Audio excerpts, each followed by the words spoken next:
Hi there everyone, welcome to Economic Observations. My name is Chris. Today is the 18th of February and I hope you are well. Thank you so much for watching. This video is brought to you by the Tanzania School Foundation, a non-profit near and dear to my heart. And now before I get started, if you can hit that like button or subscribe to this channel, I would really appreciate it. Well, stock market was down again today. Year to date, the Dow Jones is down 6.22%. NASDAQ is down 8.21%, and the S&P is down 8.76%. So would you consider that a bear market? A lot of uncertainty out there. Wall Street is watching the Fed very closely. They are taking a dovish tone, and they will raise interest rates when they feel they are ready, but Wall Street is keeping an eye out. I told you in a few videos ago, March 10th is the end of the quantitative easing, and then they also want to reduce their balance sheet. That would be good news for the debt of Americans. But let's see how this rattles everything. This is in an attempt to bring inflation down. We all know when we go to the pump, get our utility bill, or even go to the supermarket, everything is costing more. But most of that is due to supply chain constraints, and I believe that they will ease up a bit.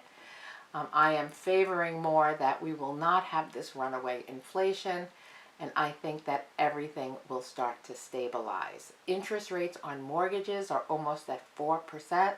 I believe that too is going to have some kind of effect on the housing market, and that is still to be seen, and I look forward to following that to see how it affects your neighborhood. I mean, it affects every city and municipality differently. We have investors that are pouring money into Nashville, Miami, Jacksonville, Florida, Las Vegas. They are buying up homes. You don't see that all over the country though.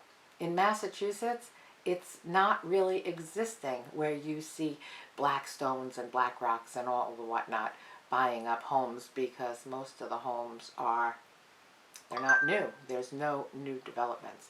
So it'll be interesting to follow, and it'll be interesting to see how it unfolds. Now we have a big problem with Russia and the Ukraine. Russia is putting ultimatums out there that they will never let the Ukraine join NATO.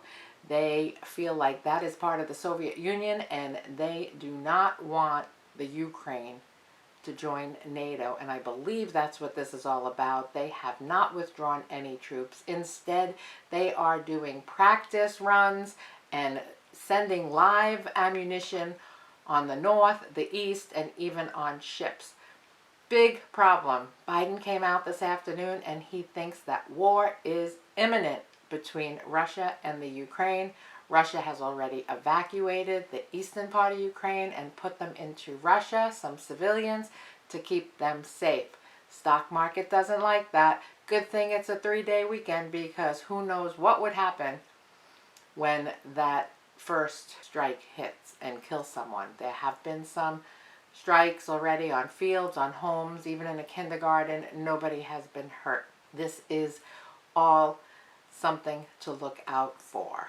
On other news, a 3-year-old girl in Malawi was found to have polio after paralysis set in. They are trying to contain the outbreak to ensure that other children do not get it. Just when we thought that it was free from this virus in Africa, there are only 2 countries in the world, Afghanistan and Pakistan, where polio has been detected in the past 5 years, and this is a huge setback. Off the Azore Islands of Portugal, a 650-foot cargo ship is on fire. On board were over 4,000 brand new cars, 1,100 of them Porsches, 4,000 of them Volkswagens. There were Bentleys on board, Mercedes-Benz on board. The fire apparently started with electric vehicle batteries. Yep, that's what it has uncovered.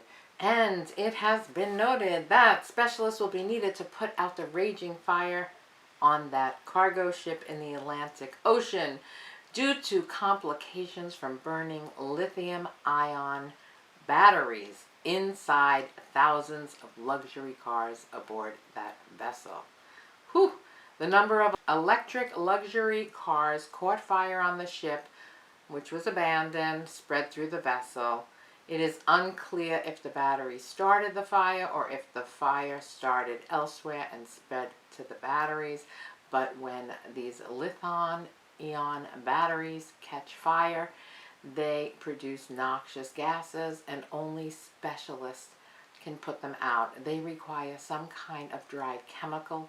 Water will not put them out. This is causing a huge problem for shipping vessels and shipping companies, because many of them don't even want to ship these electric vehicles because of the potential risk involved with fire. People arrived on site today. They are going to try and move as many cargo containers as possible, but according to some people on site, there is a huge fire 5 meters above the water from end to end.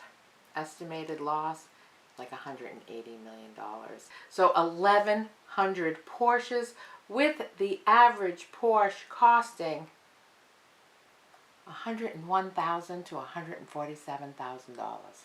1,100 of them, poof, gone.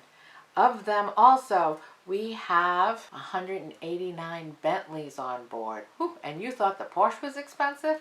Bentleys, starting price, go from $166,000 to $348,000.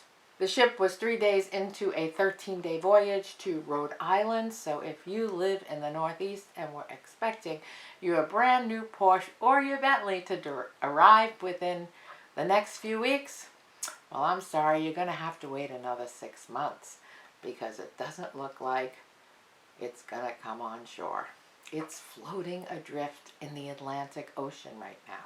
And this cargo ship is just a wrinkle in this ongoing supply chain issue. So, good news is that everyone on board was rescued by helicopter by the Portuguese Coast Guard.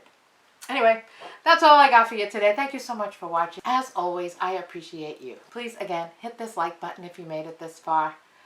Call someone, tell them you love them. Be kind. Write a comment. I'd love to hear from you. And we'll talk again real soon. Have a great night.